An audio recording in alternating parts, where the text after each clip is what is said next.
اعوذ باللہ من الشیطان الرجیم، بسم اللہ الرحمن الرحیم۔ محترم سامعین، ہمارے درمیان رجب المرجب کا مہینہ ہے، جس میں 27 رجب کو حضور سید دو عالم صلی اللہ علیہ وآلہ وسلم کو معراج ہوئی۔ ہجرت سے تقریباً 5 سال قبل رجب شریف کی 27ویں رات کو سید دو عالم صلی اللہ علیہ وآلہ وسلم اپنی چچا زاد ہمشیرہ حضرت ام ہانی کے گھر میں آرام فرما رہی تھی کہ جبرائیل علیہ السلام 50,000 فرشتوں کی جماعت اور جنتی براق لیے حاضر ہوتی ہیں۔ حضور اکرم صلی اللہ علیہ وآلہ وسلم محو استراحت ہیں۔ جبرائیل ہاتھ باندھ کر کھڑی ہو جاتے ہیں اور سوچ رہی ہیں، اگر آواز دے کر جگایا تو بے ادبی ہے۔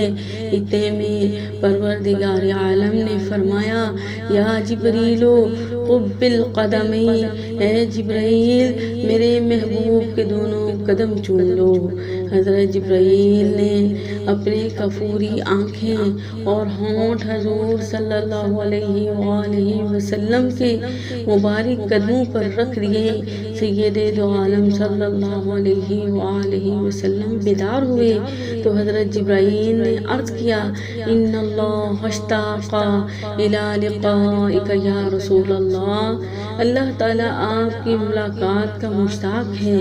آپ اندازہ فرمائیں کہ جس کے پاؤں کو بوسے دینے والا جبرائیل امین ہو، جو تمام فرشتوں کا سردار ہے اور مشتاق ملاقات تمام کائنات کا خالق و مالک ہو، اس کی شان کا اندازہ کون کر سکتا ہے؟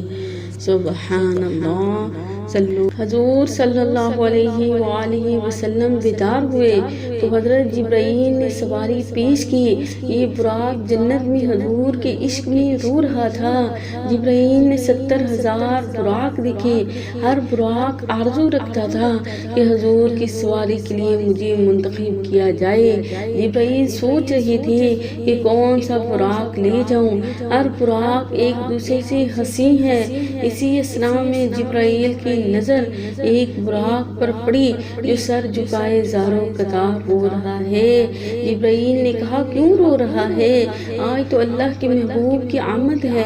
کائنات ارضی سماوی کا ذرہ ذرہ جھوم رہا ہے۔ میں عرض کی، غالب ہمیں نہ چھیڑ، پھر جوش اشک سے بیٹھے ہیں ہم تصور جانا کیے ہوئے۔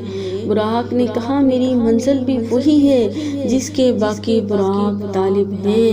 منزل ایک ہے اور راستے دو، کوئی ہنس کر محبوب کو منا لیتا ہے اور کوئی رو کر۔ میں اپنی منزل کو پانے کے لیے رو رہا ہوں، شاید میرا رونا ہی قبول ہو جائے۔ براق کا رونا اللہ تعالیٰ کی بارگاہ میں پسند آ گیا۔ آواز آئی، اے جبریلہ اے فرمان پیا آمدائے، اے جبریلہ اے فرمان پیا آمدائے، میرے نبی لئی او براق لے جا جڑا نکرے نیر وہان دائے۔ معزز حاضرین، کسی کا رونا پسند اور کسی کا ہنسنا پسند۔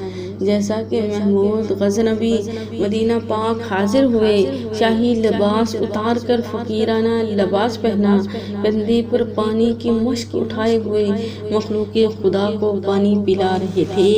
ایک شخص نے پہچان کر پوچھا، کیا آپ غزنی کے شہنشاہ ہیں؟ محمود نے کہا، شہنشاہ ہوں مگر غزنی میں۔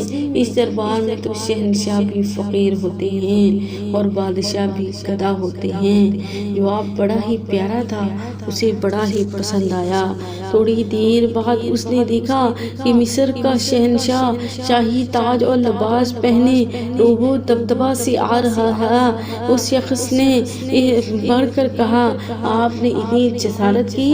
مدینہ پاک کی حاضری اور شاہی لباس جو جواب مصر کے شہنشاہ نے دیا وہ بھی سنہری حروف سے لکھنے کے قابل ہیں۔ مصر کے شہنشاہ نے کہا، سوال کرنے والے مجھے بتا کہ یہ شاہی تاج اور شاہی لباس کس ہستی پاک کا عطا کیا ہے؟ اسی آقا نے تو یہ تاج اور لباس بخشا ہے۔ لباس پہن کر حاضر ہوا ہوں تاکہ دینے والا اسے اپنی آنکھوں سے دیکھ لے۔ معزز حاضرین، محمود اور شہنشاہ کی منزل ایک تھی، مگر راستے یوں ہی اس براق نے کہا، اے جبرائیل منزل ایک ہے مگر راستے دو ہیں، کسی کا ہنسنا قبول ہوتا ہے اور کسی کا رونا۔ جس وقت حضرت جبرائیل نے اس براق کو خوشخبری سنائی کہ تمہیں حضور علیہ السلام کی سواری کے لیے منتخب کر لیا ہے، محبت رسول میں تمہارا رونا اللہ کی بارگاہ میں پسند آ گیا، تو براق کی خوشی کی کوئی انتہا نہ رہی۔ دیکھتے ہی دیکھتے اس میں حسن آ گیا جس کی مثال پیش نہیں کی جا سکتی۔ اس براق پر جب حضور علیہ السلام سوار ہوئے تو اس نے ذرا سی شوخی کی۔ جبرائیل نے غضب آلود نگاہوں سے دیکھ کر کہا، اے براق تو شوخی کرتا ہے، جانتا نہیں کہ تجھ پر کون سوار ہے؟ جبرائیل کی جھڑک سن کر براق پسینہ پسینہ ہو گیا، کہنے لگا کہ میں نے شوخی نہیں کی، مجھے تو اپنی قسمت پر وجد آ رہا ہے کہ میں نے اپنے مقدر پر ناز کیا ہے۔ کہاں میں اور کہاں محبوب خدا صلی اللہ علیہ وآلہ وسلم، کتے مہر علی کتے تیری سنا، کتے مہر علی کتے تیری سنا، گستاخ اکھیاں کتے جا لڑیاں، صلو علی الحبیب صلی اللہ تعالی علی محمد صلی اللہ تعالی علیہ